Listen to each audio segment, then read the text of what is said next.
Carl, one or two people asking me to ask you, were you surprised that Crystal Palace decided to part company with Patrick Vieira? Absolutely. I was really surprised.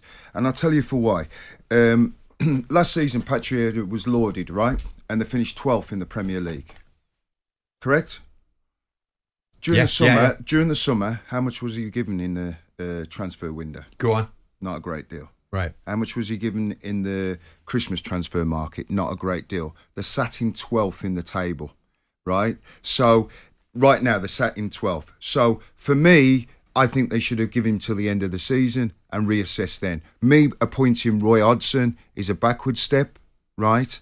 Steve Parish was saying if they were going to do that, sure, but there might have been plenty of nervousness. Yeah, but there's going to be nervousness. There's going to be nervousness. You haven't got a squad. They really thought that they were going to get relegated under Patrick. I think they thought the momentum was on one direction down. No, and it wasn't coming back. So you can't take that risk. And I accept that looking at the results, but the performances were good performances. They just obviously they needed to score goals. But when Parish came out and said, "Well, the players are still behind him." Well, if the players are still behind him and still playing for him, right, I can understand if you look at the Steven Gerrard situation where they've took him out, you can clearly see the players weren't playing for Steven Gerrard because soon after that they've got the results. Look how they're doing under Emery. But they were playing for Patrick Vieira. You know, they had the passion, and I understand. Listen, and I'm not using this narrative because he's black. I understand the results weren't good. They haven't had a Premiership win for 12, 13 games. I understand that. So you become under pressure. But in the circumstances that he was in and on what he achieved last season, I thought he's entitled to get. Well, not entitled. But the tragedy is, and I was in your camp. And I was in your camp and I was arguing, pushing back against the notion that it would be relatively sensible to take Patrick Vieira out because it doesn't look like they're a mile off, right? And then you start to look at the results and you start to look at the passive performances they put out in big games against teams like Brighton. 20 minutes are okay, adversity comes knocking on their door, bang, 1-0 down, that's the end of Palace. And it was becoming a consistent theme. I then dug a little bit deeper without breaching confidences and looked at the coaching staff that were behind Patrick Vieira and looked at what I understood to be the feeling from the playing squad. And there was a problem. Yeah, but you say What's that. The problem? Yeah, but I just don't think the players were responding to Patrick anymore. I think there were players like Luka Milivojevic that were perhaps influential. Simon, but the game, even the last game they played, if you're saying that was correct, that wasn't evident in the game. What, against Brighton? Yeah. That wasn't it. No, it wasn't it. First 20 minutes are okay, and Palace will always be okay in the first 20 minutes. But the moment the adversity comes in, and the moment they go 1-0 down, which they did. But that happens when you're not winning football games. And that happens when you're a coach. I was at that match, Carlton. They got 2 chances in the first half. Didn't take either. Olise and Edouard. Thereafter, forget it. They weren't in it. No, I understand that because things are not going well for them, and that's what happens. Confidence as players. I've been in that situation. Yeah. But I've watched the games, and I think they've been there or thereabouts in games, like Simon said.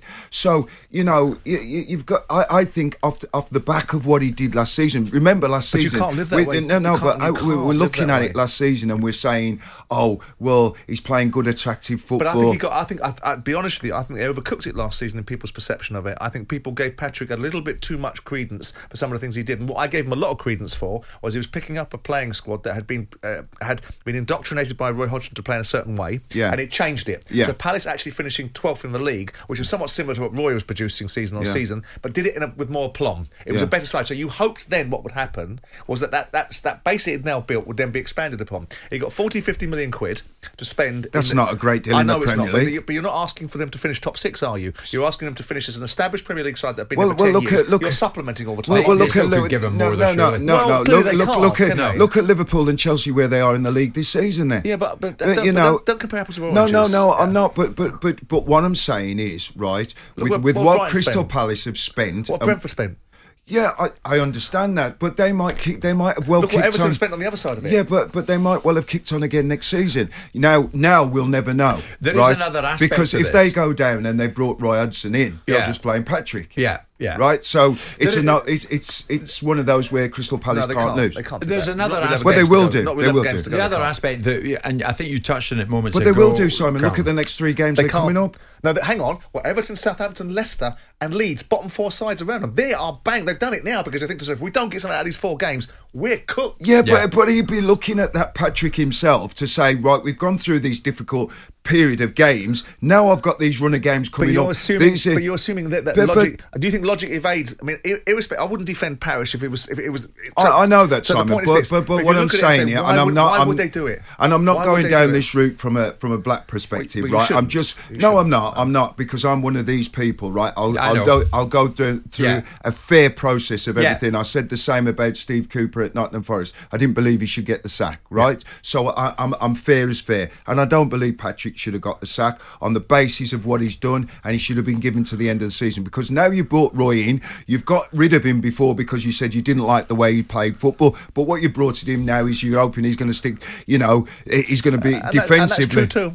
That is also true. The other aspect, and you've touched on it again, was the fact that Patrick Vieira came to the English game and everybody was like, wow, it's Patrick. Yeah. Patrick. We all remember him, of course we did. But we were mindful of the fact what happened at Nice. But by and large, I think Palace fans embraced the idea because they thought, Vieira, sure, we'll have him.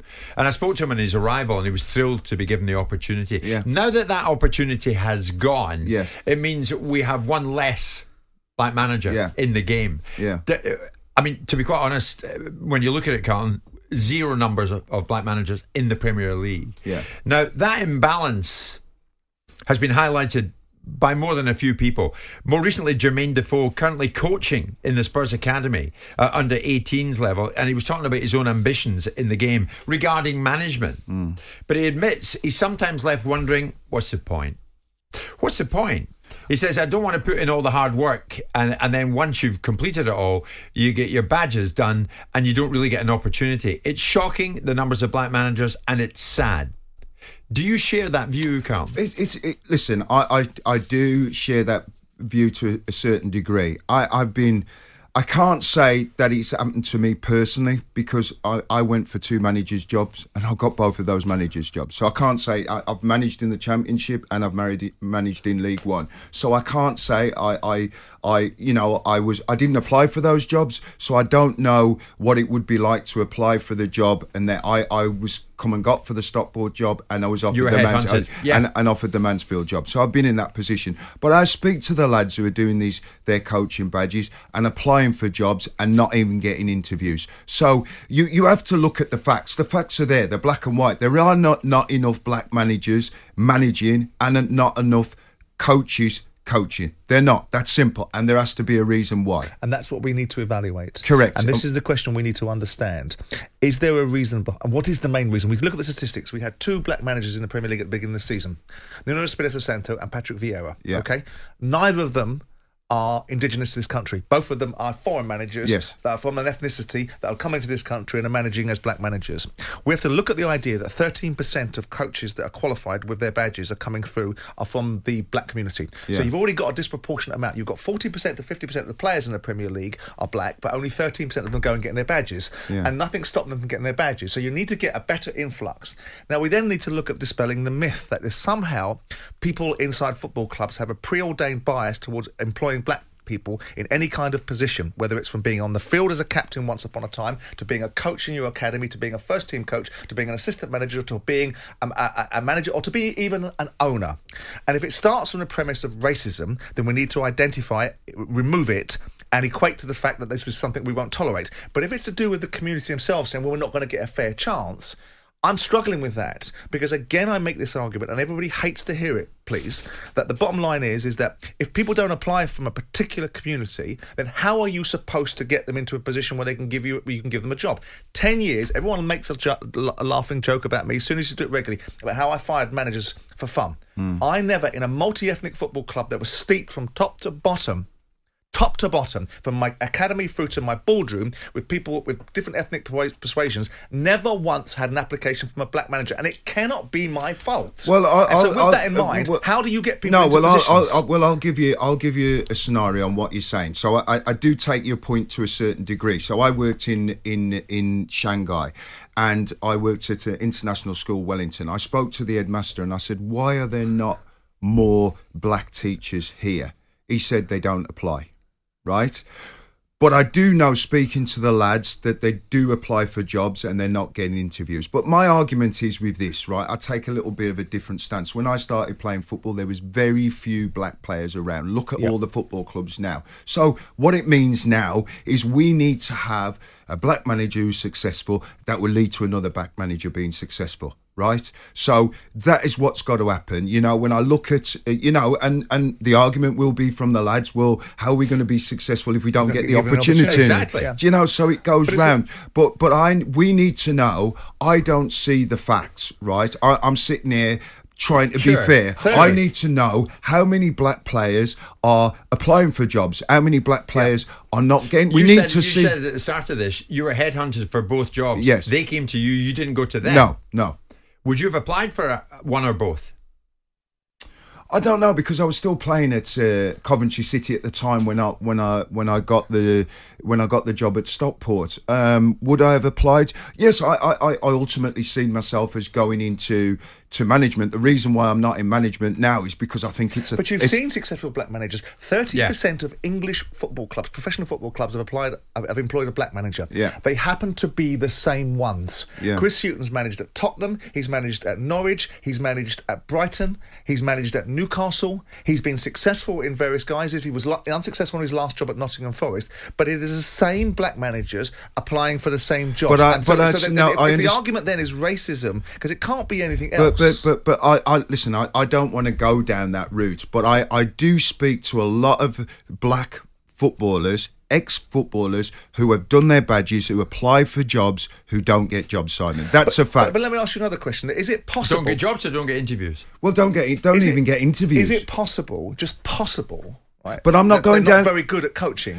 Well, because I sat across the table from Sol Campbell, who was a highly regarded footballer, and what I listened to him, I wouldn't give Sol Campbell. No, well, I listen, and listen. And it to be honest, nothing to do with his colour. To be honest with you, when you listen to Sol, I'll be honest with you. If I was the chairman of a football club, I wouldn't employ him. Do you know what I mean? So, but because he comes across sometimes as a little bit full of himself. Do you know what I mean? He's not entitled to get a job. Nobody's entitled to get a job, whether you're black and white. And by the way, Jermaine Defoe has got the under-18 coaching job at Spurs. Yeah. So whatever is he talking about? No, but he's on the run. No. But what he's saying is he's looking. You know, that's where he's starting. Carlton. That's an awful defeatist attitude. You don't have a God-given right for being a top player. He's gone in the 18s, and there's probably better qualified young coaches from either community to have got that job. But Jermaine Defoe has got it because he's Jermaine Defoe. He's got the under-18s alongside, in fact, I'm sure he can coach. Yeah. So the bottom line is Jermaine has no business saying what he's saying here, because if Jermaine Defoe is good enough, I guarantee you'll get the 23s. No, and then he'll get into the first team format. But Simon, we can't argue with the fact, though, that there is not enough black coaches or managers within the game. We can't argue. So we have to get to some point to find out. And I agree. Like I've said, I haven't seen the statistics. I'd like to see the statistics of black players applying for jobs, seeing whether they've been interviewed, and seeing the process that goes on, because they're supposed to be, if a job comes up, right, and we all know that's not true, because if a job comes up, there is supposed to be a transparency. Yeah, transparency. Yeah. But we all know that most jobs that come up, the manager's already been headhunted beforehand. Because football's a very unique landscape. Because the other day we had Troy Townsend on the other day telling me that we should have quotas. So should that quota work with 40% of the Premier League is made up of black players? Should we work that quota on the reverse then and say, actually, we can only have 20%? And what we don't want, or what I don't want either, is I don't want a case of, well, we'll put a black guy in there. You want the best one in there, right? You want the best person, whether it's black, whether it's white, whether it's a woman or whatever. But we need to see some transparency about when these jobs are come up and the applications, who's applying for them, and then we can make a more informed view on why these black coaches aren't in work. Carlton, we want former players, black players, whether they're former players or not, to robustly go after jobs in management in the hope that they get them. Yeah, but then once we see the transparency of who's applying, where they're applying, and the reasons why they're not getting the job. I mean, if two people go for the job and they're black and white, and one's more qualified than the other, then that's nothing to do with colour. Exactly. You would like to think. Jim White and Simon Jordan. Monday to Friday mornings from 10 on AM, on DAB, via the talkSPORT app and on your smart speaker. talkSPORT.